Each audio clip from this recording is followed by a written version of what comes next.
Pisgah Memorial Stadium in Canton looked like this just a couple of weeks ago. Friday nights were full of football. So many people here having fun with their families.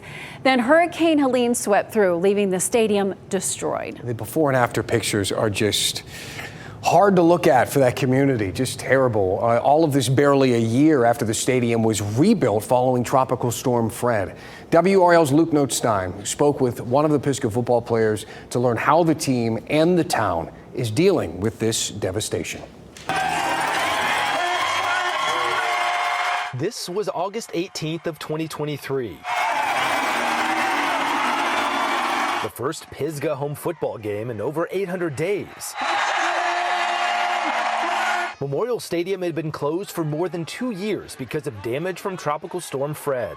When we were juniors, we got to finally come back home and play, which was last year, and it was really good. The crowd was ecstatic to watch their team in their town on their field. We do a bridge walk, and I mean, they were lined all the way down the road, stacked on people. And it's really nice being back home. Pisgah football was back, and so was the town of Canton. Football is very important in this town and school. I mean, it's kind of the lifeline in town. A lifeline that was rocked once again by Hurricane Helene. Floodwaters ravaged Memorial Stadium and destroyed so much.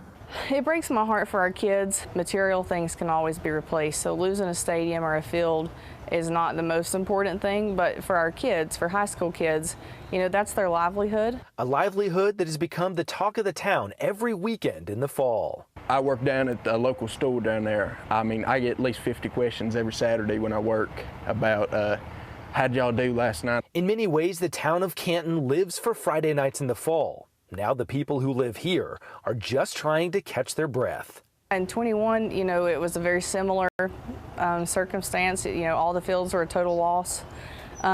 So we had hoped that we would have a little bit more time. The 100-year flood keeps happening. The Black Bears of Pisgah don't win every game, but they always get back up. They always rebuild, and they're ready to do it again. The Canton community is resilient. They're strong, and somehow we find a way to come back stronger each time. The recovery will be slow, and it's certainly not going to be easy. But for the people of Canton, it's time to keep going. Our spirits are down, and you know, there's sorrow, but you know, we'll come back. One way or another, they always do. Luke Notestein, WRL News, Canton. That breaks my heart. Yeah, what a big part of that community. My dad was a high school football coach for 30 years. Wow. I know what this means to a community. Yeah. Sports is something that you rely on during tragedy to kind of give you something else to think about. But this is also what sets things up for great stories, big comebacks, great seasons, you know, and as they have one. rally around this all together.